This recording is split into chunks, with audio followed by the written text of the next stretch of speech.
comenzar, vamos a dar inicio a esta magna ceremonia. Bien, leo entonces el comunicado de hoy, miércoles 14 de junio. Dice así: el escenario internacional muestra una recuperación, con mejores perspectivas para las economías desarrolladas y condiciones financieras expansivas, aunque con un deterioro marginal en la región, especialmente como resultado de la situación política en Brasil. La economía chilena mantiene un bajo dinamismo que va más allá del sector minero. Con todo, los indicadores de confianza muestran una leve mejoría, si bien continúan en terreno pesimista. La inflación total se ubica bajo el centro del rango meta en su variación en 12 meses, aunque se espera que durante el segundo semestre se normalice. El mercado laboral, por su parte, continúa deteriorándose, con remuneraciones incluso contrayéndose en base mensual. En este contexto, el GPM recomienda mantener la tasa de política monetaria en su actual nivel de 2,5%. Desarrollo entonces el resumen previo. El IMASEC para abril alcanzó a 0,1% en base anual, muy por debajo de las expectativas de mercado que lo ubicaban en 0,7%.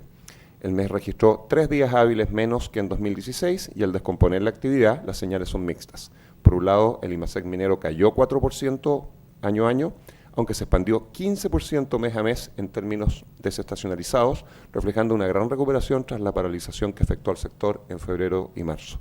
Por otro lado, el IMASEC no minero aumentó apenas 0,4% en base anual, cayó 0,1% mensual, mes desestacionalizado, fundamentalmente como resultado de caídas de la industria manufacturera, que se contrajo 7,5% en base anual, y las ventas del comercio minorista, que cayeron 0,4% en la misma base. Con todo, la economía muestra una relevante desaceleración en el trimestre móvil terminado en abril, menos 0,4%, y pese a que el gasto público creció 7,8% año a año durante el primer trimestre, muy por encima del 2,7% presupuestado para el año.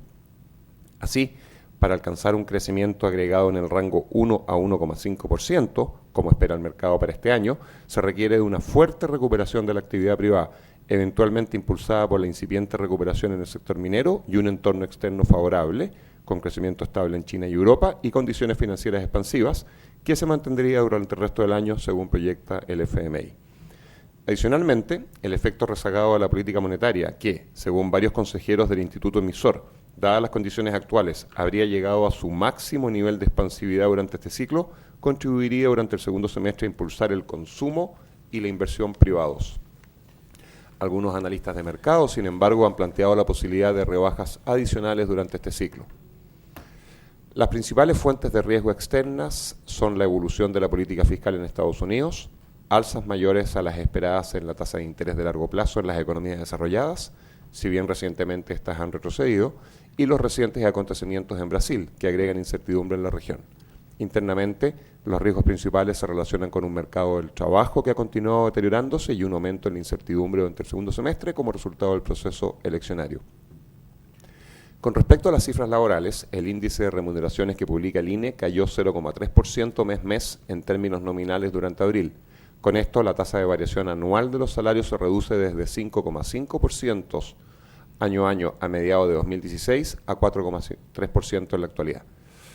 Agregado a esto, el importante rol que ha jugado el empleo por cuenta propia en la expansión del empleo, que explica una parte sustancial de su aumento en 12 meses, de lo que se deriva que la desaceleración de la masa laboral continuará profundizándose durante el resto del año. De esta forma, las expectativas continúan en terreno pesimista, si bien no han profundizado su deterioro.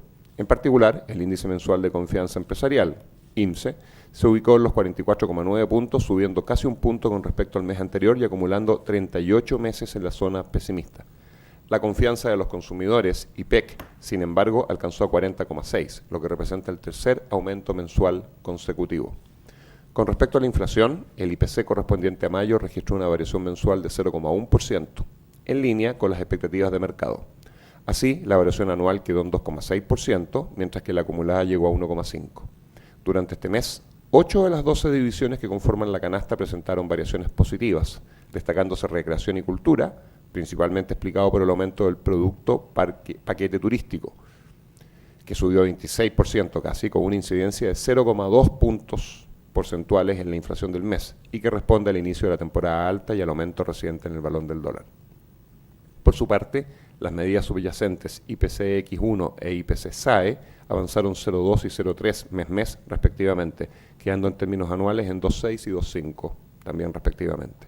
Finalmente, el IPC-SAE para servicios, sobre esa parte, avanzó 0,3% en el mes con respecto al mes previo, lo que deja en términos anuales ese índice en 3,6%. Con todo, en lo referente a la inflación, en el IPOM, publicado este mes por el Banco Central, se considera que el escenario es similar al observado durante los meses previos, con una inflación en 12 meses que va a seguir cayendo hasta llegar a tasas cercanas al límite inferior del rango meta. Les recuerdo, un 2%. Sin embargo, el IPOM proyecta también una inflación de cierre para este año en 2,9%, es decir, el centro del rango meta. Esta normalización de los distintos índices inflacionarios es condicional en una depreciación del peso y en que mejoren las condiciones de actividad doméstica durante el segundo semestre de este año. En este contexto, el GPM recomienda por unanimidad mantener la TPM en 2,5%, aunque aclarando que el sesgo futuro dependerá de la evolución de los escenarios doméstico e internacional para permitir una normalización de la tasa de inflación en línea con su meta. Preguntas.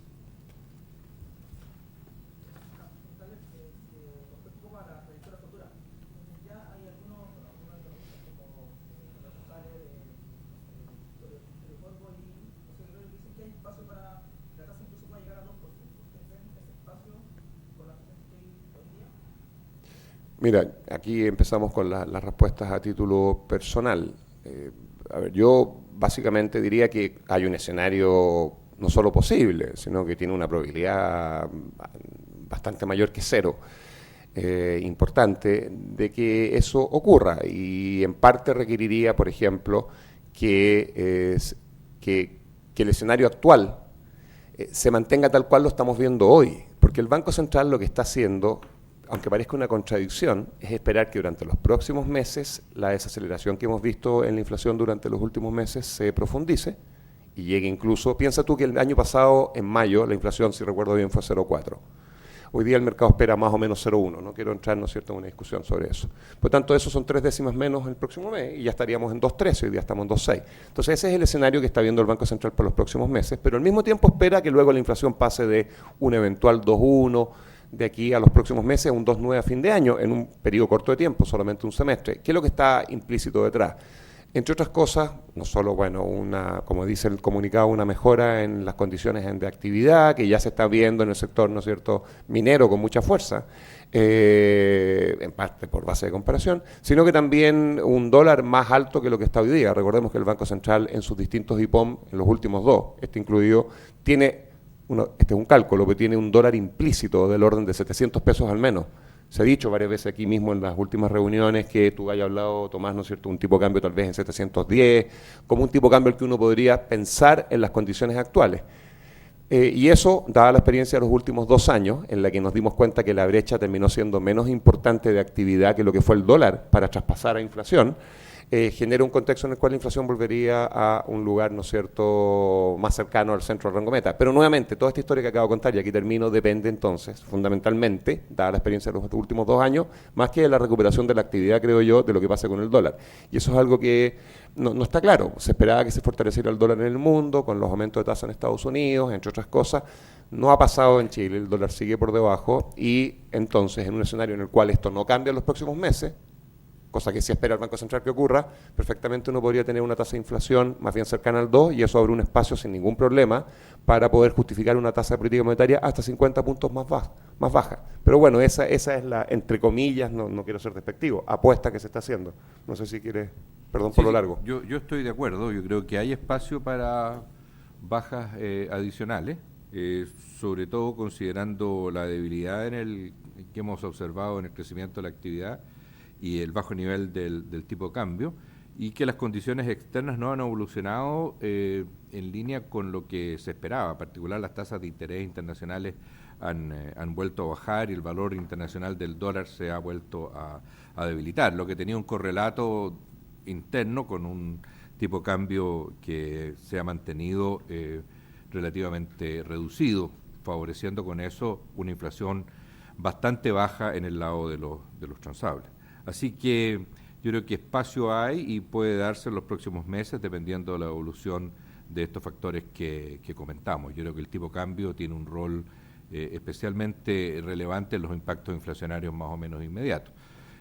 A eso se va a añadir lo que pueda seguir ocurriendo con las condiciones en el mercado laboral, que se ha mostrado bastante debilitado y sin señas todavía de recuperación, lo que puede expresarse en mayores desaceleraciones en salarios y por lo tanto mayores disminuciones en la inflación de no transables, que como vimos está un poquito por encima del valor central del rango meta.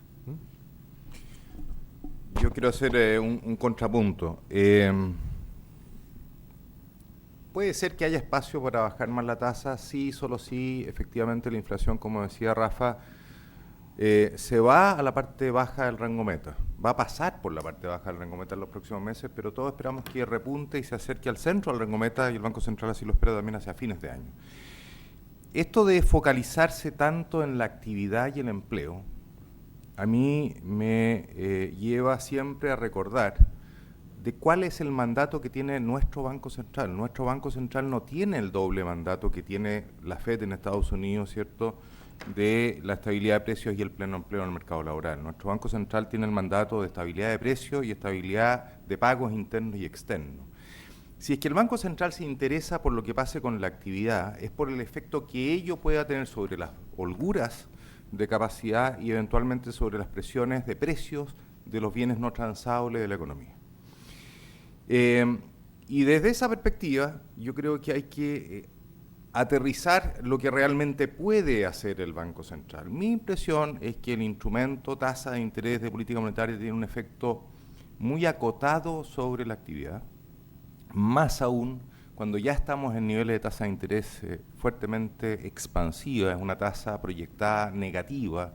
Es decir, estamos pensando en 2,5% hoy día, con una inflación proyectada a 12 meses cercana a 3, estamos con una tasa real negativa.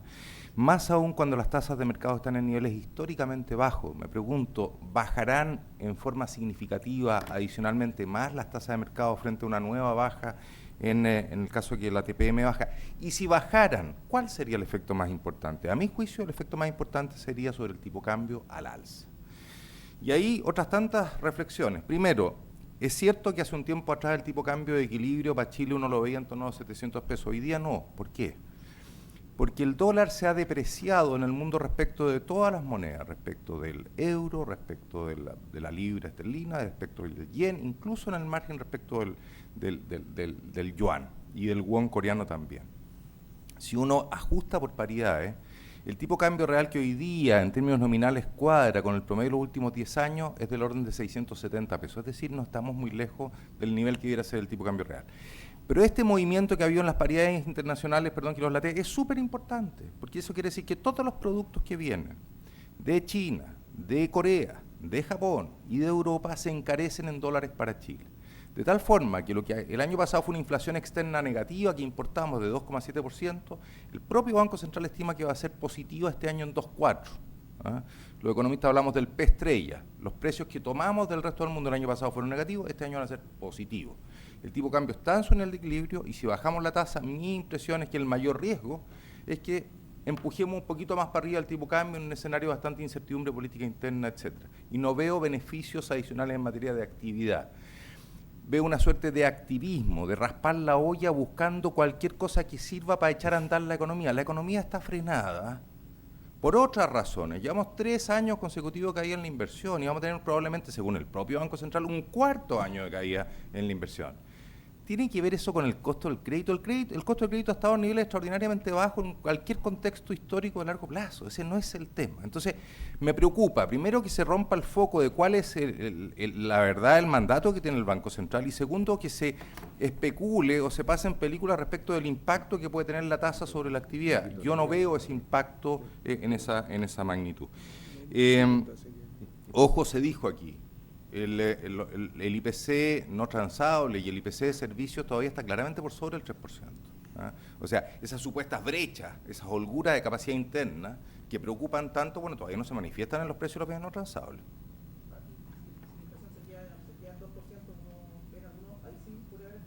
Bueno, ahí teóricamente hay espacio porque el Banco Central tiene el mandato efectivamente de estar en torno al centro del rango meta, sí.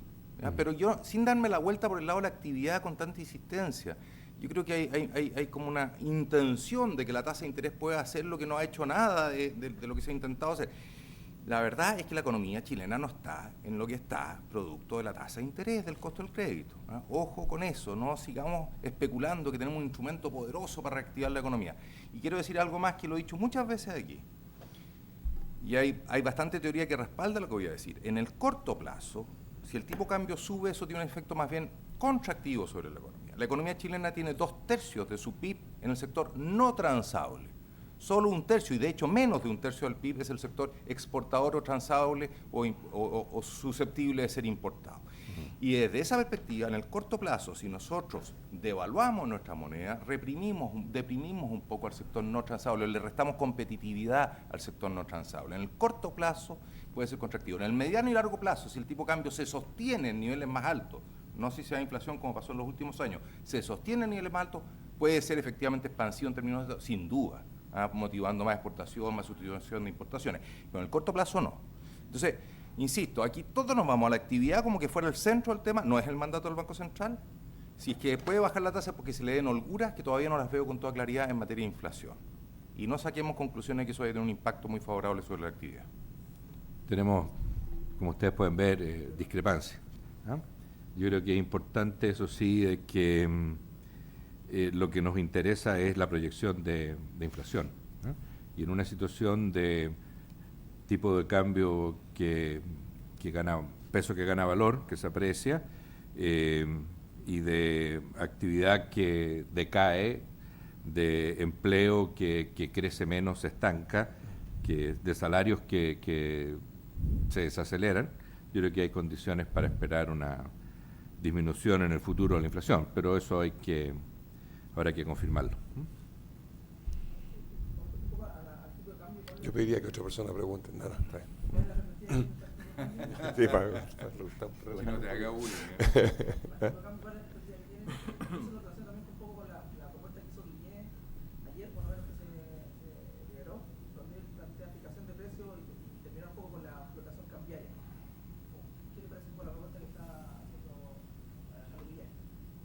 Es cierto que en el último tiempo, pues tú sabes que también la teoría económica y la política pública pasan por ciclos, ¿no? También, y hubo un tiempo, hace no muchos años atrás, en que se planteaba que los países en desarrollo, y Chile sigue siendo, aunque sea de clase media hoy día, un país no desarrollado, el tipo de cambio fijo era una política que tenía más virtudes que defectos, ¿ah? Se creía que ayudaba, por ejemplo, a bajar la inflación, y de hecho recordemos que la banda cambiaria que tenía este país a fines de los 90, no tan atrás, era bien acotada y en un momento de discusión entre Hacienda y el Banco Central. ¿Se acuerdan cuando estaban Inat y Massat?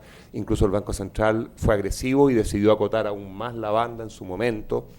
Bueno, desde entonces y como resultado de las dificultades que han tenido los países en desarrollo para salir de situaciones complicadas soltando el tipo de cambio, nos hemos movido más a, voy a llamarlo una moda, no despectivamente, pero una tendencia a tener tipos de cambio más bien flexibles. Y cuando uno ve las presentaciones de los presidentes del Banco Central de Chile en los últimos 10 años, en su lámina en la cual dicen cuáles son las 3 bases del modelo chileno, una de ellas es un tipo de cambio flexible que permite absorber los choques externos. Eso está siempre, no importa que se llame Vittorio Corvo, José Gregorio o Rodrigo Vergara, por mencionar los últimos 3 antes de Marcel. Entonces hoy día existe esa idea, ¿no es cierto? Lo que está planteando en ese sentido el candidato Alejandro Guillé se aparta de esa visión que hoy día existe en la profesión. Pero yo no, o sea, yo no estoy de acuerdo con eso, pero no me parece que sea, yo creo que en la práctica ha resultado ser un error, ¿eh? Pero entiendo que es parte del conjunto de políticas que muchos países, incluso hasta el día de hoy, usan, aun cuando no es lo que hoy día se considera más adecuado y no es lo que la experiencia chilena y de países en desarrollo de la última década y media o 2 décadas sugiere. Pero yo creo que la flotación cambiaria le ha servido a Chile notablemente para mejorar su capacidad de resiliencia frente a los choques externos. Para eso tuvimos que ir adecuando nuestra economía a lo largo del tiempo para poder adaptarse a fluctuaciones del tipo de cambio y así se ha hecho y hemos tenido un periodo de una mucho mayor estabilidad real en la economía y también estabilidad nominal, porque gracias a la flotación cambiaria es posible implementar una política monetaria independiente de metas de inflación, que ha permitido que en Chile la inflación se reduzca desde los niveles promedio de 30% anual que existieron antes del año 90 a una tasa que en promedio se aproxima al 3%, que es la meta. En ese sentido, yo creo que es un despropósito plantear la fijación del tipo de cambio. Máxime cuando hemos vivido a lo largo del tiempo tantos episodios de crisis asociados a la insostenibilidad de un tipo de cambio fijo. El último de los cuales fue la crisis del año 82, la crisis durante el gobierno de Pinochet, la crisis de la deuda, que estuvo relacionada con un tipo de cambio fijo. Fue la última gran crisis que nosotros enfrentamos. Anteriormente a eso hubo una crisis también en el gobierno de Alessandri, asociada también a un tipo de cambio fijo. El tipo de cambio flotante creo que le ha dado un gran servicio a Chile y además en su definición de política cambiaria yo creo que le corresponde al Banco Central independiente el hacer la selección. Para eso tenemos una institucionalidad vigente y no creo que sea parte, digamos, de un programa presidencial, cambiar una cosa tan esencial. Sí, yo creo que en este punto nos vamos a encontrar dos opiniones. Ahí va a ser difícil que en el mundo de los economistas hoy día encuentren apoyo esas ideas de Guillier, la verdad. Además, Chile, yo concuerdo plenamente con lo que se acaba de decir acá, digamos, ha madurado mucho en muchos aspectos. Chile ya no, o el tipo de cambio en Chile no está tan expuesto, por ejemplo, a la volatilidad de los precios de los commodities. Hoy día nuestra economía está mucho más diversificada en la medida que tenemos montos de inversión en el exterior muy significativos. Piensa tú la importancia que tienen los fondos de pensiones invertidos en el exterior y los retornos que eso significan, la importancia que tienen los fondos fiscales en el exterior y los montos que eso significan, las inversiones de las empresas o de los grupos de empresas que están en el exterior, etcétera. O sea, la economía chilena es hoy día muy distinta a una economía monoexportadora súper dependiente de los ciclos de los precios de los commodities que teníamos hace 30 años atrás, donde ahí uno sí decía, oye, ¿sabes que no podemos estar expuestos a la gran volatilidad? Y lo que acaba de decir Guillermo es clave. Hoy día trabajamos con metas de inflación, tenemos un Banco Central que tiene un buen nivel de credibilidad y podemos manejar política monetaria independiente gracias a que tenemos al instrumento tipo cambio, ¿cierto?, volando o flotando. Entonces, me parece que hemos avanzado mucho y tengo la sensación que hay un consenso bien generalizado a nivel de la academia respecto a este tema. Así que, y además no es un tema que le corresponda tomar la decisión al Ejecutivo. El Banco Central tiene un grado de independencia importante en esa materia. Sí, yo agregaría un solo elemento. Voy a repetir una cosa, y no se puede entrar en detalle, pero en una línea lo dijeron Guillermo y lo dijo Tomás. Tú no puedes imaginar a un país que esté integrado financieramente. Esto es simplemente es imposible teóricamente hablando y por lo tanto no se puede llevar a la práctica. No puedes imaginar un país que esté integrado financieramente y que teniendo tipo de cambio fijo, además controle su política monetaria. De alguna manera hay un trade-off ahí entre o tienes el tipo de cambio fijo, estás integrado y tu tasa de interés se fija financieramente en el resto del mundo, pero entonces entregas la política monetaria o tienes política monetaria, puedes decidir ir más rápido o menos rápido, que lo que al final te termina igual condicionando el mundo desarrollado, si estamos integrados, pero tienes un margen de acción que es el que ha tenido el Banco Central de Chile. Además, recordemos que Chile es un país que no necesariamente ha seguido la ola, Chile ha tenido la capacidad, incluso en momentos complicados, de estar mejor. Entonces la política monetaria tiene que tener esa independencia. Bueno, dicho ese punto, es una cosa teórica, digamos, pero que tiene aplicación concreta. Pero yo quiero agregar solo una línea más. Hay otro tema que me parece que es importante recordar cuando entramos en la discusión del tipo de cambio y sus fluctuaciones y los efectos que tiene en una mirada un poquito más sectorial e incluso más a nivel de empresa, porque muchas veces cuando el tipo de cambio está muy alto, empiezan los importadores a reclamar, cuando está muy bajo, entre comillas, son los exportadores los que dicen que no pueden sobrevivir.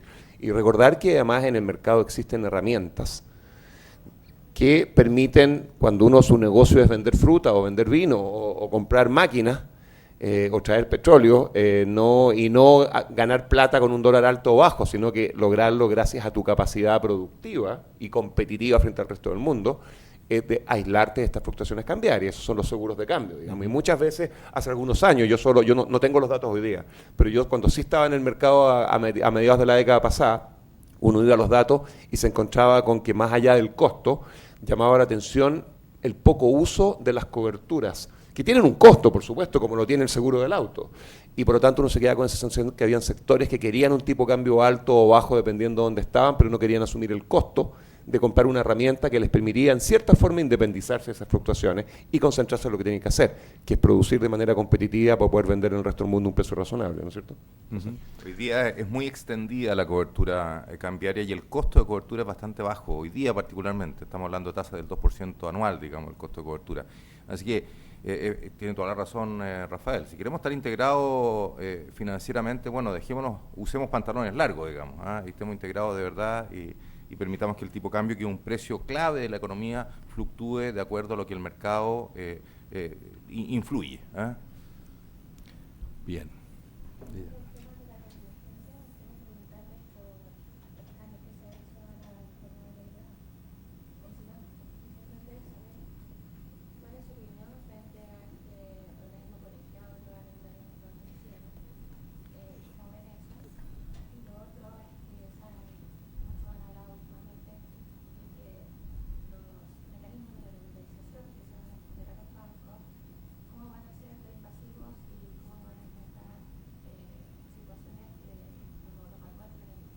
Yo propongo que ese tema no lo respondamos ahora, porque primero, o sea, si es que quieres lo hacemos. O sea, yo fui superior de banco y participé en una comisión que hizo una recomendación, así que puedo hablarte media hora de eso.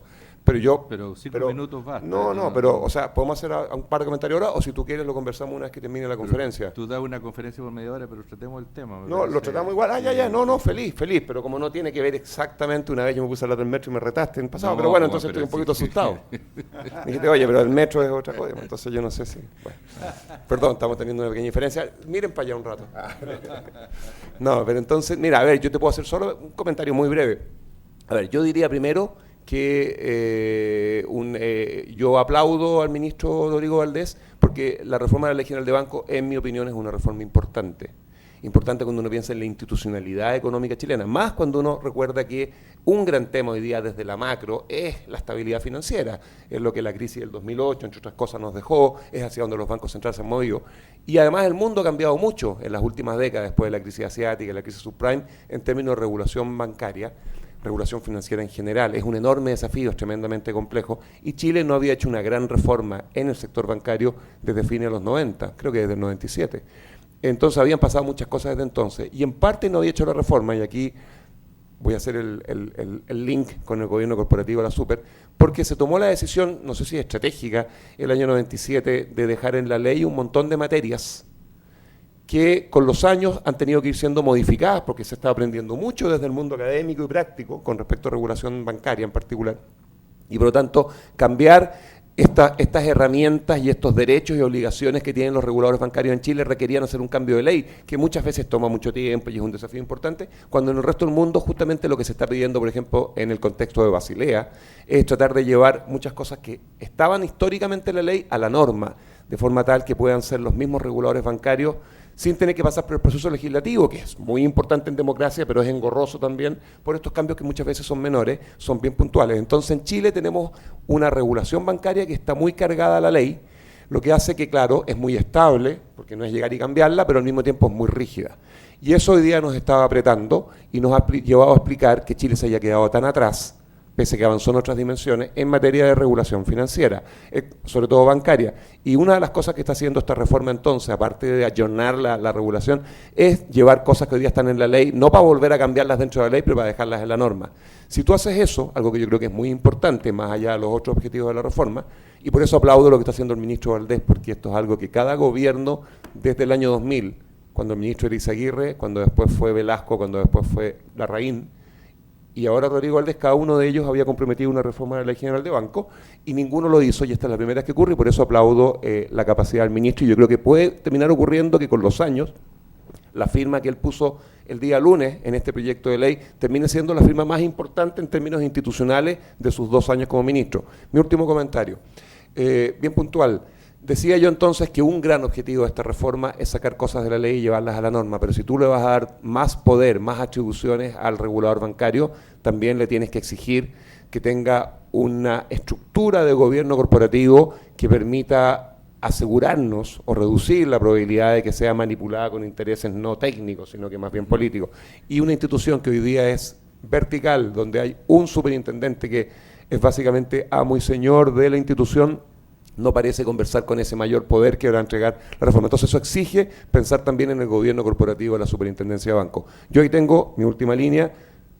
Tengo una preocupación porque lo que se está haciendo ahora es tratar de combinar esto con la Comisión del Mercado Financiero. Me parece que haber avanzado una Comisión del Mercado Financiero donde tienen que elegirse los integrantes ahora, cuando la reforma de la Ley General de Banco puede tomar un año más, va a ser una complicación que era innecesaria. Yo habría esperado para hacer todo junto, pero al menos entiendo que el objetivo de la reforma de moverse a la norma es muy valioso, está en línea con lo que nos han pedido en el resto del mundo hace rato. Es importante que desde afuera vean la regulación bancaria chilena como moderna. Estaba empezando a encarecerse el costo del crédito para la industria bancaria chilena, que se financia afuera por no tener un compromiso con Basilea III y estas mejores prácticas, y entiendo que eso impone un desafío en materia de gobierno corporativo de la superintendencia, y creo que lo que se está haciendo va en la dirección correcta, si bien tengo algunas preocupaciones puntuales. A mí me parece también que el ministro de Hacienda tiene que ser felicitado por su iniciativa. Creo que es un paso importante en seguir avanzando en un elemento central de nuestra institucionalidad económica, como es la ley de banco y todos los sistemas de supervisión y regulación para esta importante industria. Creo que los elementos que se incluye de actualizarnos hacia Basilea III en materia de solvencia bancaria, de resolución de casos de crisis, de desarrollar un organismo colegiado, de permitir un manejo algo más flexible de la regulación en el futuro, son todas ideas muy buenas y que tienen que llevarse a la práctica luego de una buena discusión parlamentaria. Yo creo que es una acción que va en el camino adecuado y una de las modernizaciones que necesitamos para tener una banca que continúe siendo estable, solvente y que además se haga crecientemente más competitiva. Sí, yo me sumo completamente a las felicitaciones al ministro Valdés. Yo recuerdo que hace un año atrás más o menos lo entrevisté en un programa de radio y en ese momento le propusimos ahí, bueno, dado que era complejo avanzar en materia, digamos, de liberalización del mercado laboral, estaba la discusión de la reforma laboral ahí, y que habían varios temas, digamos, más políticos donde no tenía muchos espacios para avanzar, ¿por qué no fortalecer más la institucionalidad? Y en su momento yo le dije, ¿por qué no, por ejemplo, quitarle más arbitrariedad todavía al tema de la regla fiscal? Que hoy día depende mucho de supuestos y que en alguna medida pueden ser manipulados. Y también estaba esta otra alternativa. Esta la está tomando y la está haciendo bien. Y efectivamente, como decía Rafael, esto lleva mucho tiempo en discusión y nos hemos ido quedando rezagados respecto del resto del mundo. Así que es una buena noticia y efectivamente al ministro Valdés se le va a reconocer este aporte que fortalece la institucionalidad en una industria totalmente clave dentro de la economía.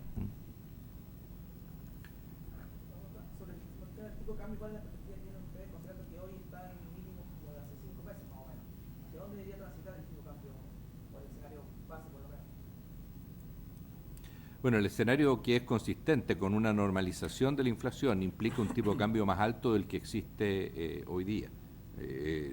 Deberíamos moverse el tipo de cambio en dirección hacia 700, pero no puedo dar exactamente un valor porque también depende de otros factores, pero tiene que ser un tipo de cambio más elevado que los 660, 670, los cuales se ha ubicado actualmente, para que sea consistente con una inflación del orden de 3%.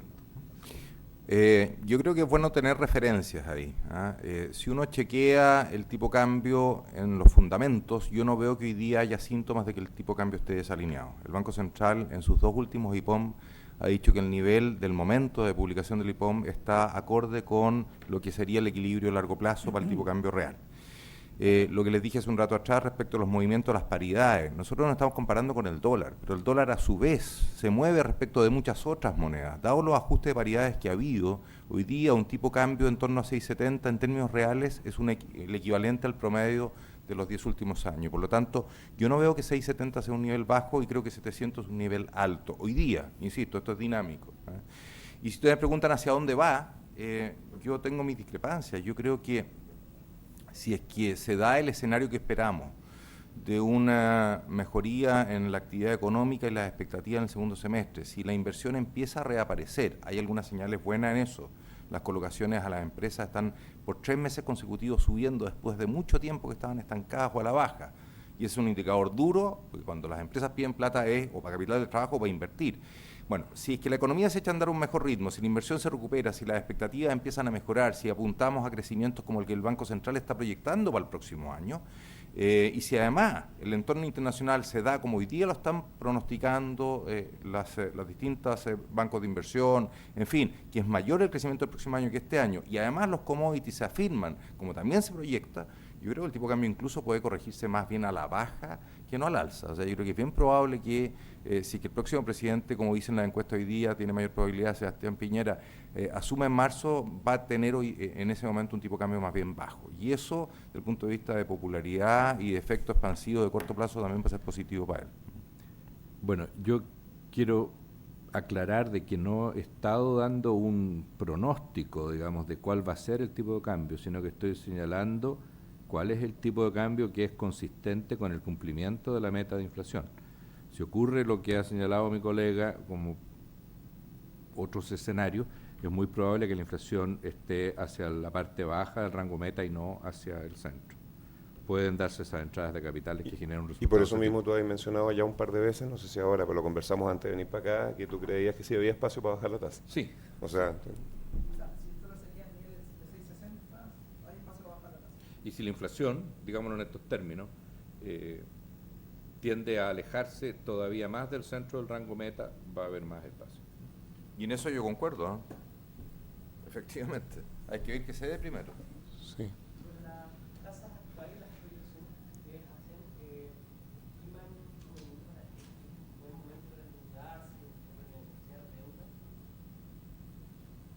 Son dos preguntas distintas, ¿no es cierto? ¿Para endeudarse o renegociar deuda? Claro, ¿no es cierto? Yo creo que esto es complicado, pero las tasas de interés de largo plazo, no solamente en Chile, sino que en el mundo, están en un nivel bastante bajo, notablemente bajo, respecto al pasado y tal vez también respecto al futuro. ¿Qué es lo que estamos viendo que está sucediendo en la economía mundial? Para no hablar de Chile, que hay una cierta recuperación, que las políticas monetarias anormalmente expansivas están empezando a ser lentamente retiradas, pero lentamente retiradas. Y en ese sentido, uno podría pensar que hacia adelante las tasas de interés, sobre todo de largo plazo, pueden ser algo más altas que las que hoy día están vigentes. Eso hablaría de la conveniencia de, bueno, refinanciar los que tienen tasas altas a las tasas actuales. Pero sobre la conveniencia de endeudarse, yo creo que eso es una pregunta completamente distinta. Alguien se endeuda por algo que vale la pena, es decir, por un proyecto de inversión que va a generar retornos hacia adelante, que realmente hace conveniente el estar endeudado y el pagar los costos de ese endeudamiento. Mi recomendación sería mirar con mucho cuidado cuál es el proyecto para el cual nos estamos endeudando. Claro, o sea, en lo primero la tasa es todo, en lo segundo la tasa es una parte nomás de la justificación, ¿no es cierto? Eso es lo que está diciendo Guillermo. Sí. Bien, lo dejamos hasta acá, nos Muchas vemos gracias, en un mes más. No se pongan muy ansiosos, ya volveremos. Volveremos. Esperamos tener a Carlos y Gonzalo la próxima vez.